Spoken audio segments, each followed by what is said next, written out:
Nagbabalik po ng hirit, mga kapuso. Nasa labas na ng Philippine Area of Responsibility ang Bagyong Uwan. Sa datos, mahigit 1 milyong Pilipino po ang naapektuhan ng hagupit ng bagyo. Karamihan sa mga nasalanta nasa Bicol Region, Central Zone at Caraga.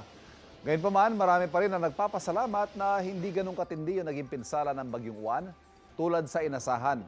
Ang sabi ng marami, ang dahilan daw niyan, yung kabundukan ng Sierra Madre, yung Sierra Madre Mountain Range. Yan at ang kahandaan natin sa mga bagyo. Tatalakayin natin dito sa Isyu ng Bayan. At ngayong umaga, makakasama po natin Dr. Jerry Magtasa ng UP Diliman Institute of Environmental Science and Meteorology. Dr. Magtasa, sir, thank you for joining us. Good morning. Unahin natin na yung naging assessment po ninyo dito sa Bagyong Uwan. Naging super typhoon ito. Marami yung nag-compare. Baka daw ito yung the next Yolanda. Anong basa nyo sa naging takbo ng Uwan? Not quite the same. Pero Okay. ang kay Uwan, yung kakaiba sa kanya ay sobrang laki ng size niya. So sa sobrang laki ng size niya, pagdaan niya, ang daming apektado. So even yung northern part of Central Visayas ay naapektuhan ng malakas na hangin. Kung nakikita nyo yung images po, no, halos tinakpan eh. Parang binura ni Uwan yung buong mapa ng Pilipinas dahil sa laki niya. Exactly. So yun yung nangyari. Pero ang kagandahan dito, dahil doon sa laki niya, nahirapan siyang mag-intensify. So although umabot siya ng super typhoon, malakas siya, very dangerous, pero would have been much stronger yon kung mas maliit siya. Let's talk numbers, Professor. Yung kay Yolanda, dun sa kanyang mga bugso, umabot yata ng 300 plus Yeah. kilometers per hour. So yung measurement ni Pag-asa is around 230, 235 kilometers per hour yung sustained winds.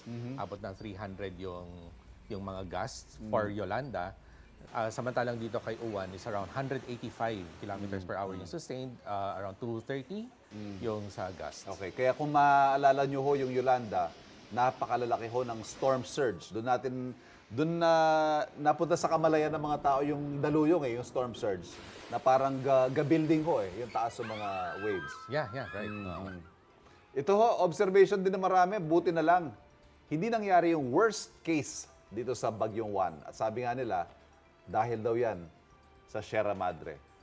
Paki-explain, Doctor, ano ba talaga ang role ng Sierra Madre kapag may bagyo? Yeah, so explain ko muna kung paano nabubuo ang bagyo. Yes, go ahead. So ang bagyo, sinusustain yung energy niya from the warmth of the ocean. Dapat mainit yung karagatan. Okay. Nag-evaporate yung tubig, nagbibigay ng enerhiya sa bagyo. And dapat sustain dito.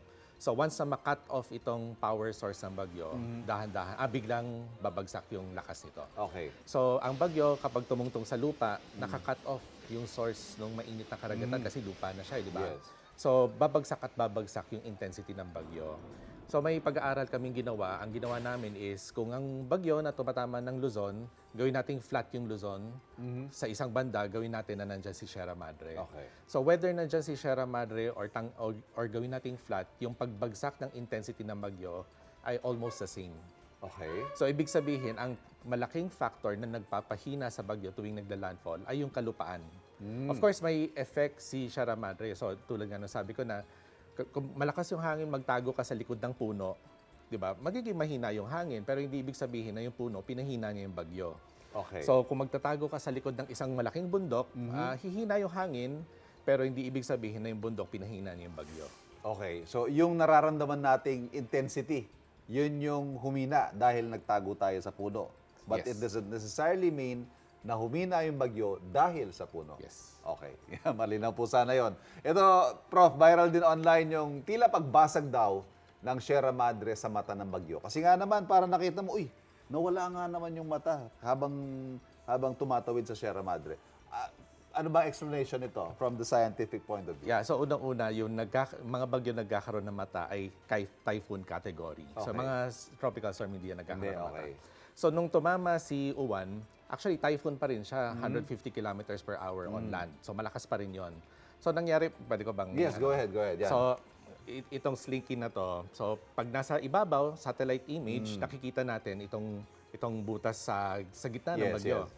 So kapag tumama siya sa kalupaan, lalo na may bundok, ang nangyari, nagtitilt Okay. Ito. So, pag nag-tilt to, ang tawag sa kanya ay vortex tilt. Vortex tilt. Oh, yung Okay. gitna ng bagyo. So, from above, satellite, di na natin makikita yung butas ngayon. Dahil sa naka-side na siya eh.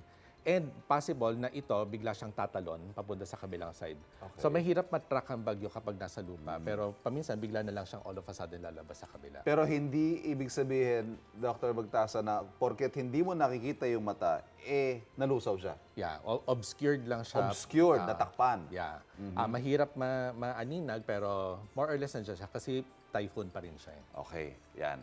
Naging usap-usapan din na yung flood control project naman sa Iloilo. Doon naman tayo sa ibang mga posibleng paraan para ma-cushion o mapahina yung impact ng mga ganitong bagyo. Yung sa paligid, nakakatulong daw sa pag-contain ng baha, yung mga mangrove. Ayan, ang ganda oh. Paano ba nakakatulong, Professor, itong mga ganito? At pwede kaya itong gawin sa ibang lugar? Pwede ba i-replicate sa ibang mga LGU? Siguro nakita mo yung mga video sa Baler na napakalakas ng tubig. Tapos Yes. nasira yung mga pader. Correct. Kasi ang tubig mabigat. Ang isang balikbayan box ng tubig is 1,000 kilograms. Wow. Mabigat. Okay. Mabigat ang ano. So, ang mangroves kapag nasa coast sila, so it's a natural barrier para doon sa mga waves na malalakas na pahinain bago siya umabot ng kalupaan na tinitirahan ng mga tao. Isa siya sa pumipigil sa mga malalakas na waves. In many instances, pwede natin to itanim kung naturally yung environment ay suitable. Pero hindi sa lahat, unfortunately.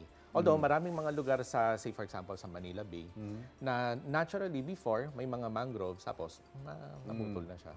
Ang main cost mo dyan, I would imagine, yung real estate mismo. Kasi di ba, instead of magtayo ka ng kung anong subdivision dyan o kung anong mga struktura, kailangan mo talagang tamnan ng mga puno. Ayan. Sa tingin nyo, Prof, ano ba dapat yung gawin ng mga LGU para mapaghandaan at mabawasan yung mga casualty sa ganitong mga kalamidad? Although sinasabi ng Office of Civil Defense kahapon, dahil sa preemptive evacuation, may mga fatalities tayo pero it's a lot less than dun sa nangyari sa Cebu. Pero napag-uusapan namin ni Professor kanina, sana dumating tayo doon sa panahon na wala nang namamatay sa ganitong mga bagyo dahil perfectly preventable ho yung mga deaths sa ganito. Yeah, so yung LGU, napakalaki ng role nila in terms of mitigating itong mga hazards ito. Kasi si Pag-asa, bibigay sa atin yung forecast, pero up to some point lang yung kaya nilang ibigay na Correct. impormasyon.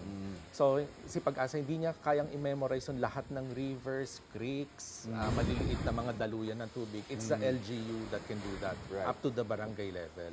So si barangay level, makikita niya na, pagka ganito yung ulan, ganito yung forecast si Pag-asa, aapaw tong river na to, tayo yung magsasabi na lumikas yung mga tao. So very important yung parang pinaka-last mile na forecasting and prevention is really upon the LGUs. Pero yung mga kababayan din natin, siguro paalalahanan din natin, Prof.